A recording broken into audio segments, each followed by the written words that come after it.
What's going on, guys? Welcome back to the channel. In this video, we're going to be talking about directional arrows, and specifically, how much do I charge per directional arrow when doing a parking lot striping job. But before we get too far into the video, I just want to say thank you to everyone that has been subscribing and supporting the content. Also, if you're new to the channel, don't forget to hit the notification bell icon. That way you can be notified anytime we drop some new content.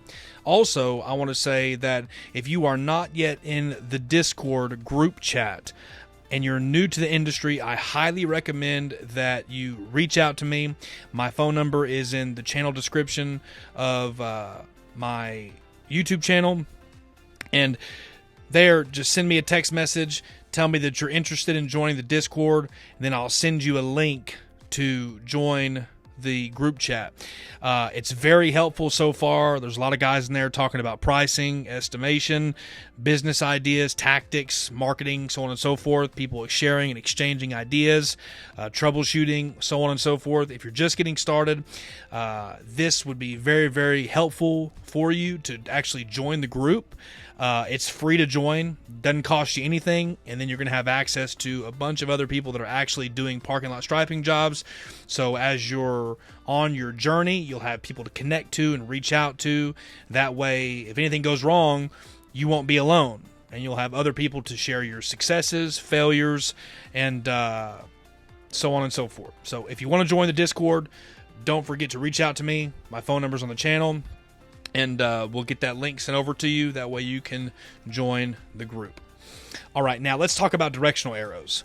One thing that it is very important for you to keep in mind is that your market is not going to be the same exact as, for example, somebody in Canada, okay? Or even in another state for that matter. And no one really knows how much that it costs for you to operate your business. That's the first thing. The more cost that you have in your business, the higher your prices are going to be. Because if you're paying more, what does that mean? It means you got to make more. Okay? With that being said, if your cost is a lot lower, you don't have to charge as much. Okay? For example, if you're renting your own equipment and you don't have your own personal equipment, if you don't have a truck and you're having to rent a U-Haul to haul some equipment around, you're going to have to make up for your operation costs in your bidding process, okay? But we'll talk about that at a later time in another video. When we're talking about directional arrows, I'll tell you what's going through my mind in the bidding process. First thing that is coming to my mind is, how much can I do these arrows for in order to be profitable, but also to offer my customer a very competitive price, but still yet remaining within my budget, because I have operating costs too. Now, if I'm in a parking lot and there's only 4 directional arrows, for example, depending upon the size of the arrow is going to depend upon my pricing. The stencil that you're looking at right now is a 48-inch directional arrow.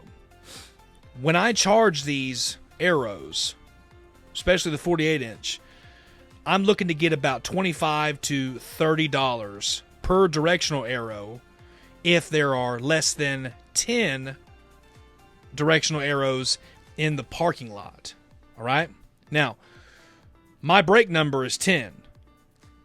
With that being said, if there are 10 to 15 directional arrows in the parking lot, my price then drops from $25 to $30 an hour, or an arrow.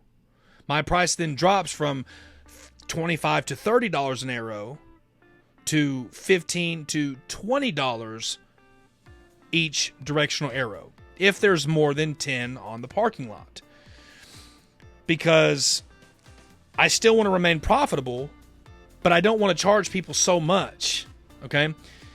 One thing to keep in mind in your bidding process, you can lose out on so much money because you tried to charge a lot more for some stenciling. We've all been there where you put a bid in and you lose it because your stenciling was too high. Okay? That's why I'm upfront with my customer in regards to the amount of directional arrows that I'm having to stripe depending upon my price fluctuation. Okay? Now, in this video that you're watching, there was about, I think, 8 directional arrows. So if we did the math and just added those up right there, let's say 8 directional arrows at $25 an arrow, that's $200 for my arrow stenciling alone, which is still pretty good. Now, if we did 10 directional arrows at $20 an arrow, we dropped it $5. What? We're still at what? $200. It's the same. See what I'm saying? Don't be afraid to lower your prices a tad bit. Because, yeah, it looks cool. You're quoting all these big jobs, right? You're quoting thousands of dollars in jobs, but you're not closing them because you're trying to charge too much. I forget what it is in, I believe it's in sales. Your closing ratio, I believe it's either 70% to 30% or 60% to 40%. It's one of those two. What that means is, out of all your estimates that you're sending out, and you need to be keeping track of this, you should be closing at least 70% of the estimates that you're sending out. If you're not closing at least 70%, that means that your prices are too high. Okay?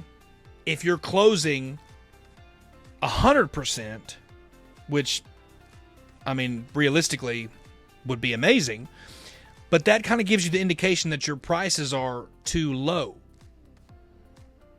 Now, you don't want to be the cheapest guy on the block, giving everybody discounts and just you're the cheapest guy.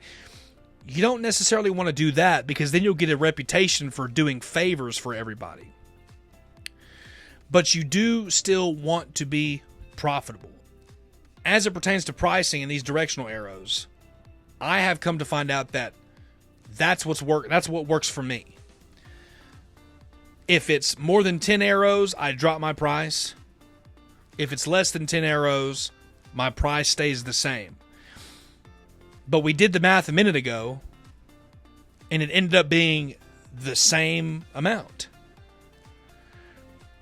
Anyways, with that being said, that is how I charge for directional arrows.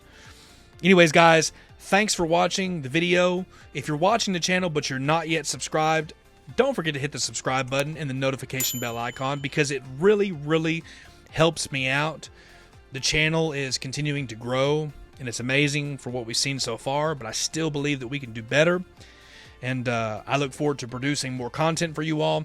Anyways, if you liked the video, don't forget to hit the thumbs up, and we will see y'all in the next one.